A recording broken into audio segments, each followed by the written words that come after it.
In this, our final key concept review, we're just closing out now on the concepts that we've had since the last review. And the first of those, which you'll notice on the second PowerPoint slide in the deck, is that marketing strategy, firstly, is a subordinate strategy, as are finance strategies and IT strategies and HR. They're the functional and professional views of how they deliver on the corporate strategy. So overarching the whole strategy development process for finance, for marketing, for HR, etc., is the corporate strategy. Sitting underneath that, marketing strategy therefore must deliver on those bits of the corporate strategy which typically marketing are accountable for and marketing is accountable for. And as I mentioned right back at the start of this unit, that will principally be around the revenue generating activities that are about creating value for external stakeholders and customers. So the marketing strategy needs to be consistent with and supportive of the corporate strategy. The process for preparing a marketing strategy starts by analysis, and in critical analysis of the marketing environments that we start out with are the 5 C's. So the 5 critical marketing environments is firstly to look at the company itself and to look at its marketing capabilities, the things that it does well and the things that it doesn't do as well as it should or doesn't do as well as competitors do.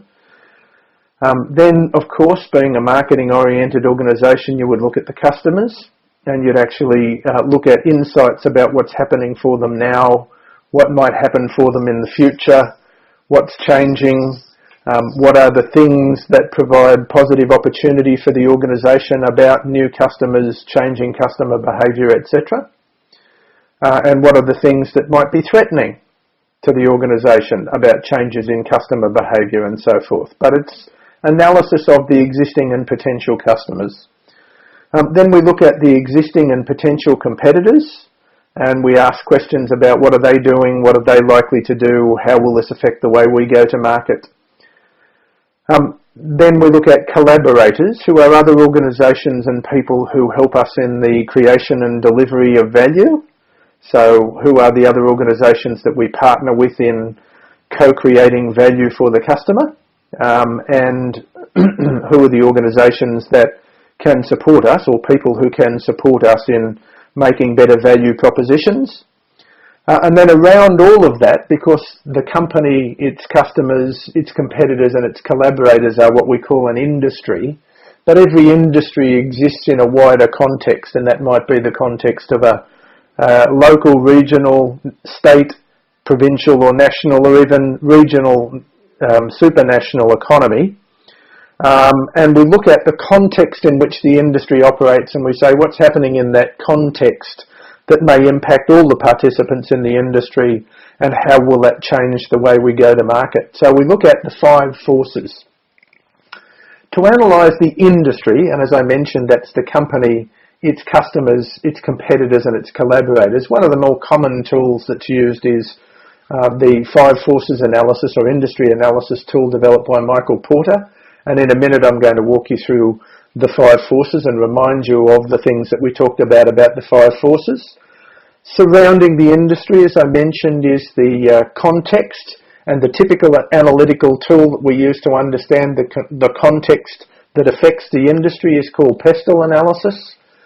And then out of those analyses of the industry and analysis of the context will flow a SWOT analysis on which insights from the SWOT analysis drive the marketing strategy. They drive the objectives and the strategies that the organisation will pursue in its marketing strategy in order to help fulfil its corporate strategy.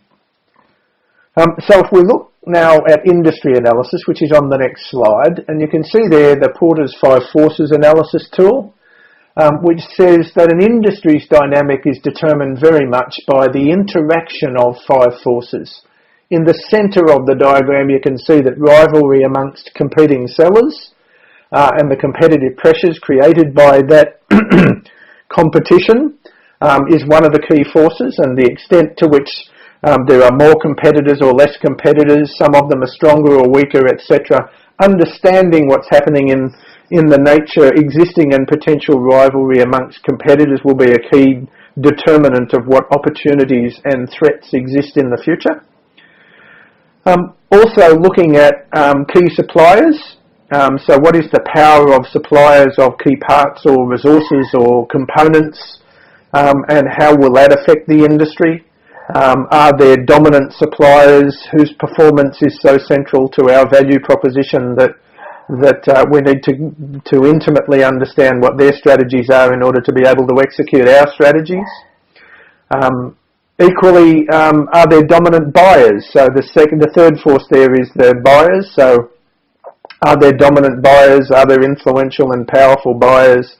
Again, whose behaviour will have a major determinant effect on opportunities and threats in the industry, but will also help shape the nature of strategy. So we look at key suppliers, existing competitors and buyers in that horizontal frame.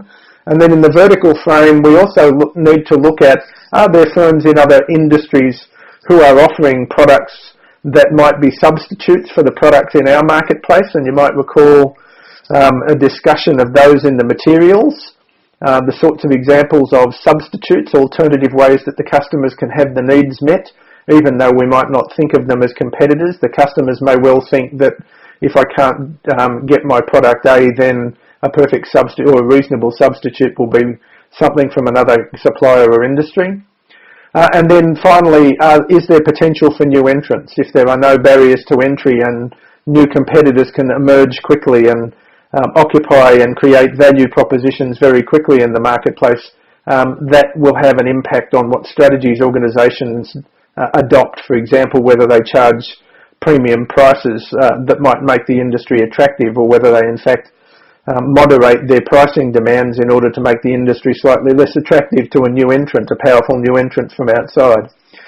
So they're just examples of how we look at those five forces and the interaction and change of those five forces to determine what are the opportunities and threats available in this industry based on the understanding of the intersection of all of those and interaction of all of those forces.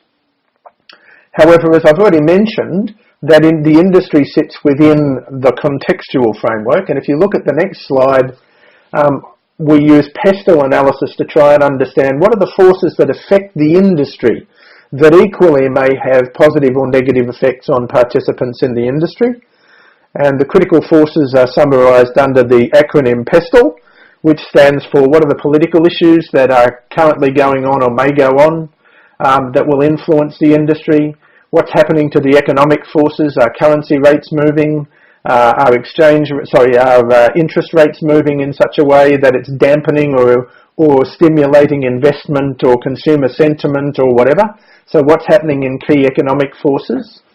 What's happening to society and communities in which we operate? Is that changing the demographic mix, the ethnic mix, the profile, the behaviours of communities, their attitudes to things?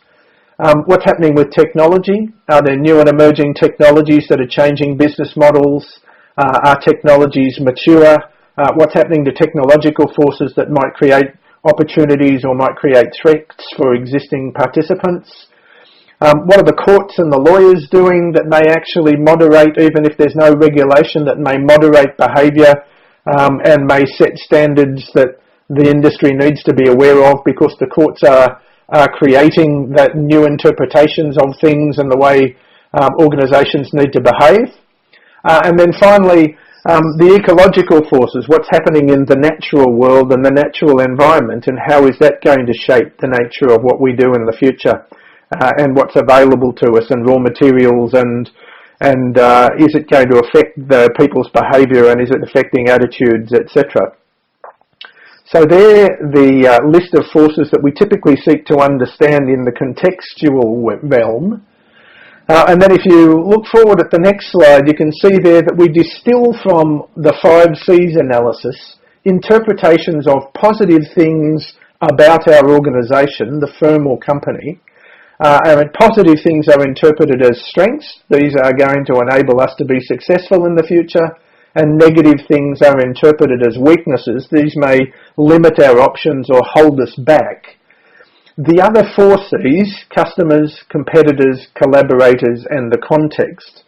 If we see a positive trend in any of those or forecast a positive trend in any of those 4 C's, we would see that as an opportunity, that it may actually create the potential for us to adopt a marketing strategy and make the organisation more successful. And if we identify a negative trend in any of those 4 C's, we interpret that as a threat, because this may hold us back or impede the success of the organisation. So the purpose of doing these analyses, though, is to provide the insights that are necessary to then inform marketing strategy. And in a later unit, and again right at the end of your study, we will once again revisit the analyses that we do in order to write marketing strategy. But the purpose of understanding it this early was really to sensitise you to the fact that marketing strategy is an analytical process, subordinate to corporate strategy and designed to actually provide the raw insights from which conclusions and reasoned arguments can be created for what should the organisation do going forward and how should it do it. And those, if you have a look at the final slide in the presentation, you'll actually see here that marketing strategy ultimately tries to answer 2 key questions. The first of those is, who do we choose to serve? What customer groups, what stakeholder groups do we choose to serve? And then how much should we customise the offer in order to create superior value, but also offer the opportunity for us to extract superior value from that exchange with the customers that we choose to serve? And those are key questions that marketing needs to understand.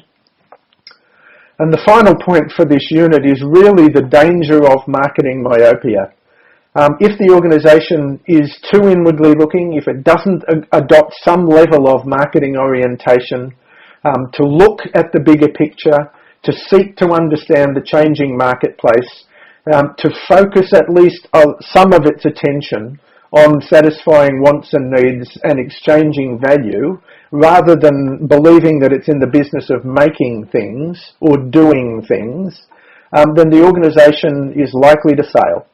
And that is why marketing is part of your study and why every senior leader in any organisation really needs to understand the basics of marketing.